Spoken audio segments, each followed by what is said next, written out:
ಭೂಸ್ವಾಧೀನ ಪ್ರಕ್ರಿಯೆಗಳು ಸ್ವಲ್ಪ ವಿಳಂಬಿದೆ. ಇವತ್ತು ಕೂಡ ಮಾತಾಡಿದೆ. ಮೂಡಿಗೆರೆ ಮೂಗ್ತಿಹಳ್ಳಿ ರಸ್ತೆಯಲ್ಲಿ ಸುಮಾರು 140 ಜನರಿಗೆ ಪಾವತಿ ಆಗಬೇಕು. 60 ಜನರಿಗೆ ಪಾವತಿ ಆಗಿದೆ. ಇವತ್ತೆಲ್ಲ ಮೀಟಿಂಗನ್ನು ಕರೆದು ಹೇಳಿದ್ದೆ ಎಲ್ಲ ಅಧಿಕಾರಿಗಳಿಗೆ. ಯಾರ್ಯಾರು ದಾಖಲೆ ಕೊಡ್ತಾರೆ ಅವರಿಗೆ ಹಣ ಪಾವತಿ ಮಾಡುವಂಥ ಕೆಲಸ ಮಾಡಬೇಕು. ದಾಖಲೆ ಕೊಡದೇ ಇದ್ದವರಿಗೆ ಕೋರ್ಟಿಗೆ ಡಿಪಾಸಿಟ್ ಮಾಡಿ ಅವ್ರು ಯಾವಾಗ ತಗೊಳ್ತಾರೋ ಆವಾಗ ತಗೊಳ್ಳಿ ಅಂತ ಹೇಳಿದ್ದೆ. 10 ದಿವಸಗಳ ಅವಧಿಯನ್ನು ಇವತ್ತು ಕೊಟ್ಟಿದ್ದೆ. 10 ದಿವಸಗಳ ಅವಧಿಯಲ್ಲಿ ನೀವು ಭೂ ಪ್ರಕ್ರಿಯೆಯನ್ನು ಮುಗಿಸಬೇಕು. ಆನಂತರ ಮರ ಕಡಿಯುವ ಮತ್ತು ಮರ ಗುರುತಿಸುವಂಥ ಕಡಿಯುವಂಥ ಕೆಲಸವನ್ನು ಅರಣ್ಯ ಇಲಾಖೆ ಮೂಲಕ ಮಾಡಿಸ್ತೀವಿ ಅಂತ ಹೇಳಿದೆ. ನಾನು ಹೇಳಿದೆ ಇವತ್ತು ಹೊಸ ಜಿಲ್ಲಾಧಿಕಾರಿ ಅವರ ಎದುರು ಹೇಳಿದೆ, ರಸ್ತೆಯನ್ನು ಸಂಸದನೊಬ್ಬ ಮಾಡಬೇಕು, ಜವಾಬ್ದಾರಿ ಎಲ್ಲ ತಗೊಳ್ಬೇಕು. ಆದರೆ ಭೂಸಾಧನ ಪ್ರಕ್ರಿಯೆಗಳನ್ನೆಲ್ಲವನ್ನು ಜಿಲ್ಲಾಡಳಿತ ಕೊಡಬೇಕಾದ ಜವಾಬ್ದಾರಿ. ನಾನು ಇವತ್ತು 13ನೇ ಮೀಟಿಂಗನ್ನು ಕರಿತಾ ಇದ್ದೇನೆ ಅಂತ ನಾನು ಹೇಳಿದ್ದೆ. ಹಿಂದಿನ ಜಿಲ್ಲಾಧಿಕಾರಿ ಬಗ್ಗೆ ಯಾರ ಬಗ್ಗೆ ನಾನು ದೂರಲ್ಲ, ಆದರೆ ಇವತ್ತಿನ ಜಿಲ್ಲಾಧಿಕಾರಿ ಇಲ್ಲ ನಂಗೆ 10 ದಿವಸ ಟೈಮ್ ಕೊಡಿ, ನಾನು ಮಾಡಿಕೊಡ್ತೇನೆ ಅಂತ ಹೇಳಿದ್ದಾರೆ. ಅವ್ರ ಮೇಲೆ ವಿಶ್ವಾಸ ಇಟ್ಟು ಸುಮ್ಮನೆ ಇದ್ದೇನೆ. ಮತ್ತು ಮಾಳ ತನಿಕೋಡು ರಸ್ತೆ, ಆ ರಸ್ತೆ ಇದೆಯಲ್ಲ, 99ನೇ ಇಸ್ವಿಯ ಸಂದರ್ಭದಲ್ಲಿ ಅದು ಮೇಲ್ದರ್ಜೆಗೇರಿದ್ದು.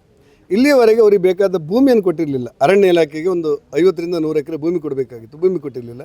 ಮೊನ್ನೆ ಬೇರೆ ಜಿಲ್ಲೆಯಿಂದ ಭೂಮಿಯನ್ನು ಮಾಡಿ ನಾನೇ ಜಿಲ್ಲಾಧಿಕಾರಿ ಬೇರೆ ಇತರ ಜಿಲ್ಲೆಯ ಜಿಲ್ಲಾಧಿಕಾರಿ ಜೊತೆ ಹೋಗಿ ಮಾತಾಡಿ ಆ ಭೂಮಿ ಪ್ರಕ್ರಿಯೆಗಳು ಬಹುಶಃ ಇವತ್ತು ಅಥವಾ ನಿನ್ನೆ ಹಸ್ತಾಂತರ ಆಗಿದೆ ಅಂತೇಳಿ ಸುದ್ದಿ ಇದೆ. ಅಲ್ಲಿಂದ ಮತ್ತೆ ಕಾಮಗಾರಿಯನ್ನು ಶುರು ಮಾಡ್ತೇವೆ. 119 ಕೋಟಿ ರೂಪಾಯಿ. ನಾನು ಯಾವುದೇ ಟೀಕೆ ಟಿಪ್ಪಣಿ ವಾದಗಳಿಗೆ ಚರ್ಚೆ ಅಲ್ಲ.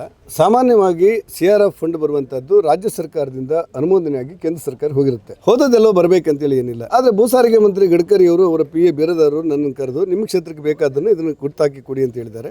ನಾನು ನಿಮ್ಮ ಈ ಶೃಂಗೇರಿ ಬಾಳೆಹೊನ್ನೂರು ರಸ್ತೆ 50 ಕೋಟಿಗೆ ಸೇರಿದಂತೆ ಒಟ್ಟು 18 ಕಾಮಗಾರಿಗಳನ್ನು ನಾನು ಟಿಕ್ ಮಾಡಿ ಕೊಟ್ಟಿದ್ದೆ.